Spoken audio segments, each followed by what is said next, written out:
हजारों लोगों की मौत और उससे भी कहीं बड़ी संख्या में लोगों को हमेशा के लिए बीमार कर देने वाले भोपाल गैस हादसे के पीड़ितों को अतिरिक्त मुआवजा देने की मांग सुप्रीम कोर्ट ने खारिज कर दी है। केंद्र सरकार ने 7,844 करोड़ रुपए यूनियन कार्बाइड और डाउ केमिकल्स से दिलवाने की मांग की थी, लेकिन सुप्रीम कोर्ट ने कहा इतने सालों बाद नए सिरे से मुआवजे के लिए कंपनी को नहीं कहा जा सकता है। इसी मामले की बात लीगल विद सहगल के इस वीडियो में। इस पूरे मामले को सिलसिलेवार तरीके से समझते हैं। 2 और 3 दिसंबर 1984 की बीच वाली रात को भोपाल में यूनियन कार्बाइड की कीटनाशक फैक्ट्री में, कीटनाशक प्लांट में गैस का रिसाव हुआ था। यह गैस थी मिथाइल आइसोनेट, जो कि बेहद घातक थी और इसके असर से हजारों लोगों की उसी रात मृत्यु हो गई।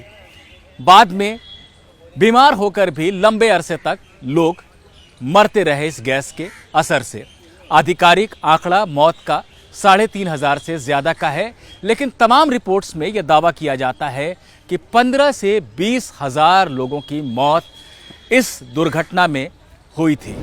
बड़ी संख्या में लोगों के बीमार पड़ने, मवेशियों की मौत और पर्यावरण को पहुंचे नुकसान को भी जोड़ दिया जाए तो यह हादसा बहुत बड़ा था, बहुत ज्यादा नुकसान करने वाला था। बहरहाल फरवरी 1989 में तत्कालीन केंद्र सरकार और यूनियन कार्बाइड के बीच मुआवजे को लेकर समझौता हुआ। यह समझौता था $470 मिलियन, यानी लगभग 715 करोड़ रुपए का। इस समझौते पर सुप्रीम कोर्ट ने भी अपनी मुहर लगाई और यह मुआवजा कंपनी ने चुका दिया। लेकिन बाद में केंद्र सरकार ने यह कहना शुरू कर दिया कि यह मुआवजा बेहद कम है। 2010 में सुप्रीम कोर्ट में एक क्यूरेटिव याचिका केंद्र सरकार ने दाखिल की और ये मांग की कि हादसे का जो मैग्नीट्यूड है, जो व्यापकता है, उसके मद्देनजर मुआवजा 7,844 करोड़ रुपए का और बनता है। ये मुआवजा यूनियन कार्बाइड से और डाउ केमिकल्स से। डाउ केमिकल्स वो कंपनी है जो अब यूनियन कार्बाइड की जगह भारत में काम कर रही है। इन दोनों कंपनियों से यह कहा जाए कि वो बढ़ा हुआ मुआवजा दें। सुप्रीम कोर्ट ने इस साल जनवरी में मामले पर सुनवाई की। जस्टिस संजय किशन कौल की अध्यक्षता वाली 5 जजों की बेंच ने मामले को सुना। 2010 से 2022 के बीच लगातार केंद्र सरकार यह अनुरोध सुप्रीम कोर्ट से करती रही थी कि मामले को जल्दी सुना जाए, लेकिन सुनवाई में विलंब हुआ।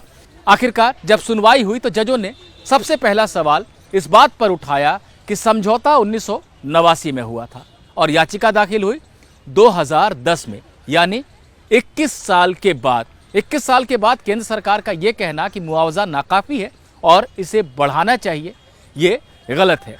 जजों ने यह भी कहा कि अब जब हम सुनवाई कर रहे हैं तो समझौते को 3 दशक से ज्यादा, यानी 30 साल से भी ज्यादा का समय बीत चुका है। अब कंपनी को अतिरिक्त मुआवजा देने के लिए कैसे कहा जा सकता है।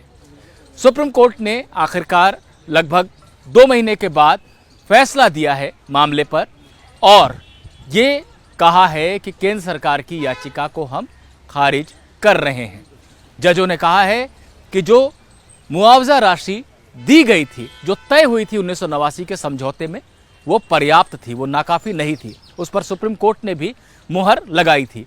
अगर केंद्र सरकार को ऐसा लगता है कि मुआवजा ज्यादा होना चाहिए था, ज्यादा भुगतान लोगों को किया जाना चाहिए था, तो उसे ये राशि खुद देनी चाहिए थी। केंद्र ने ये राशि नहीं दी, लोगों का कोई बीमा नहीं करवाया। ऐसी तमाम गलतियां, तमाम नेग्लिजेंस, लापरवाही सरकार की तरफ से भी हुई है।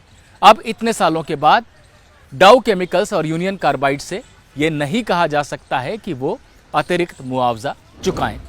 सुप्रीम कोर्ट के फैसले से साफ है कि कोर्ट ने यूनियन कार्बाइड और डाउ केमिकल्स को अतिरिक्त मुआवजा देने का आदेश देने से मना कर दिया है। ऐसे में सवाल अब ये उठता है कि अगर केंद्र सरकार को वाकई ऐसा लगता है कि मुआवजे को बढ़ाने की जरूरत है, तो क्या सरकार अब अपनी तरफ से लोगों को कुछ भुगतान करेगी।